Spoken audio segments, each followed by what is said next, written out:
Hello बच्चों, ज्ञानदीप में आपका स्वागत है। आज हम पढ़ेंगे आज की कुंडलियाँ, जिसके कवि हैं त्रिलोक सिंह ठकुरैला।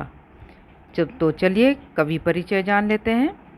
त्रिलोक सिंह ठकुरैला का जन्म 1 अक्टूबर 1966 को उत्तर प्रदेश के अलीगढ़ जिले के नगला मिश्रिया नामक ग्राम में हुआ। कुंडलिया छंद के प्रचार प्रसार को नया विस्तार देने तथा पुनर्स्थापित करने में विशेष योगदान रहा है। नया सवेरा, काव्यगंधा, समय की पगडंडियों पर और आनंद मंजरी इनकी चर्चित कृतियां हैं। इन्हें राजस्थान साहित्य अकादमी का शंभू दयाल सक्सेना बाल साहित्य पुरस्कार से भी सम्मानित किया गया है। तो चलिए पढ़ते हैं आज की कुंडलियाँ। कवि ने इस छंद में नीति से संबंधित ज्ञान दिया है।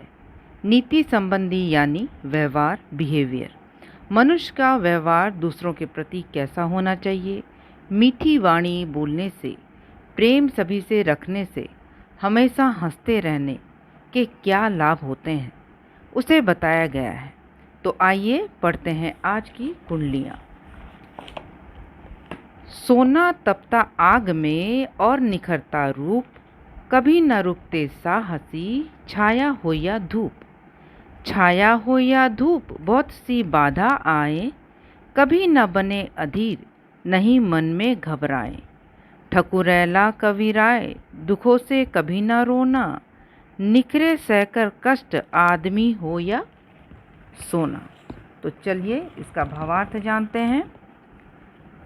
इस पंक्ति में कवि मनुष्य को संघर्ष करते रहने की सीख देते हुए कहते हैं, सोना आग में तपकर ही अपना रूप निखारता है।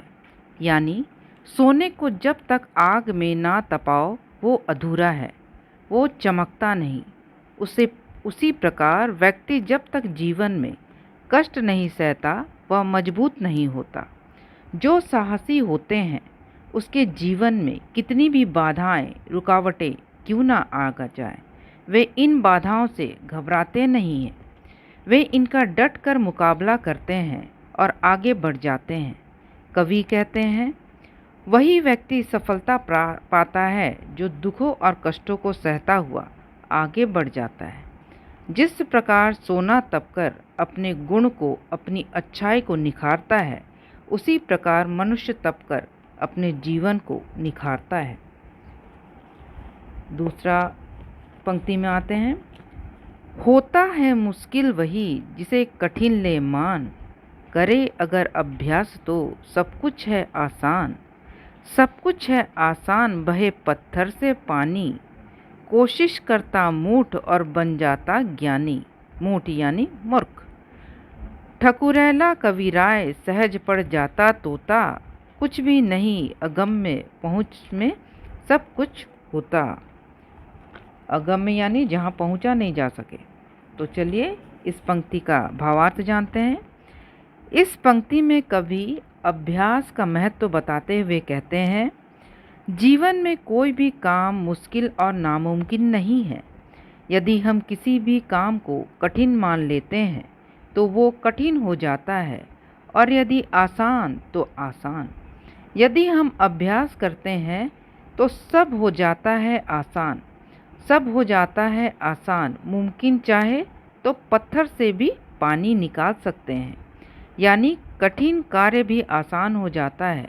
कोशिश और अभ्यास से एक मूर्ख भी ज्ञानी बन जाता है। कवि कहते हैं, यदि हम ठान लें कि जीवन में सब कुछ आसान है तो हम कुछ भी कर सकते हैं। जहाँ कोई नहीं पहुँच सकता वहाँ भी पहुँचना आसान हो जाता है। अर्थात अभ्यास और विश्वास से ही हम सफलता पाते हैं। तो चलिए अगली पंक्ति में जाते हैं। हंसना सेहत के लिए अति हितकारी मीत, कभी ना करे मुकाबला मधुमेवा नवनीत। मधुमेवा नवनीत दूध दही कुछ भी खाए, अवसर हो उपर्युक्त साथियों हंसे हंसाए। ठकुरैला कवि राय, पास हंसमुख के बसना, रखो समय का ध्यान कभी असमय मत हंसना। तो चलिए इसका भावार्थ जानते हैं।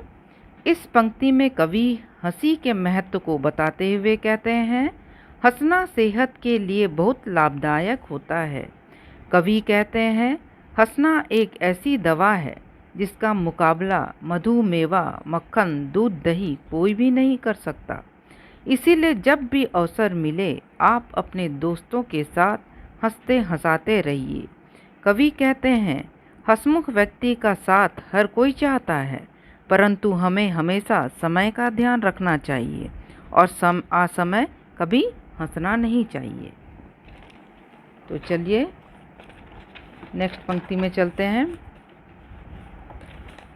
जो मीठी बातें करें बनते उनके काम, मीठे मीठे बोल सुन बने सहायक वाम। बने सहायक वाम सहज जीवन हो जाता, जाए विदेश विदेश सहज में बनता नाता। ठकुरैला कवि राय सुखद दिन भीनी रातें, पाए सबसे प्यार करे जो मीठी बातें। चलिए इसका भावार्थ जानते हैं। इस पंक्ति में कवि मीठी बातों के महत्व को बताते हुए कहते हैं, मीठी बोली दवा के समान है जो बड़े बड़े घाव को भी भर देता है। मीठी बोली बोलने से कोई भी काम बहुत आसान हो जाता है। मीठी बोली बोलने से देश हो या विदेश हम हर जगह अपना रिश्ता बना लेते हैं। मीठी बातें करने वाला व्यक्ति हर कोई को सुख प्रदान करता है। कवि कहते हैं, ऐसा व्यक्ति हर किसी से प्रेम, सम्मान और आदर पाता है। चलिए नेक्स्ट पंक्ति में चलते हैं। तिनका तिनका जोड़कर बन जाता नीड़, अगर मिले नेतृत्व तो ताकत बनती भीड़। ताकत बनती भीड़ नए इतिहास रचाती, जग को दिया प्रकाश मिले जब दीपक बाती। ठकुरैला कवि राय धैर्य सुंदर हो जिनका, रचते श्रेष्ठ विधान मिले सोना या तिनका। चलिए इसका भावार्थ जानते हैं।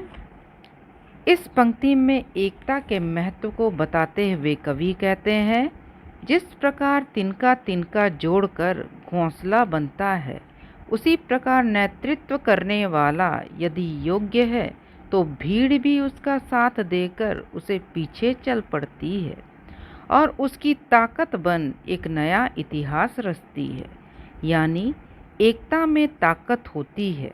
उस ताकत के सहारे हम अपने लक्ष्य को प्राप्त करते हैं, जिसे हमेशा याद किया जाता है। जब दीपक और बाती एक हो जाती है तो जग से अंधकार दूर हो जाता है। कवि कहते हैं, जिसका उद्देश्य सुंदर होता है, भलाई का होता है, वही सबसे अच्छा इतिहास रचते हैं। जिस प्रकार सोना तपकर निखरता है और एक एक तिनका से घोंसला बनता है, उसी प्रकार अनेक कष्टों को सहते हुए और एक एक व्यक्ति का सहारा पाते हुए ही हर एक व्यक्ति अपने लक्ष्य को प्राप्त करता है।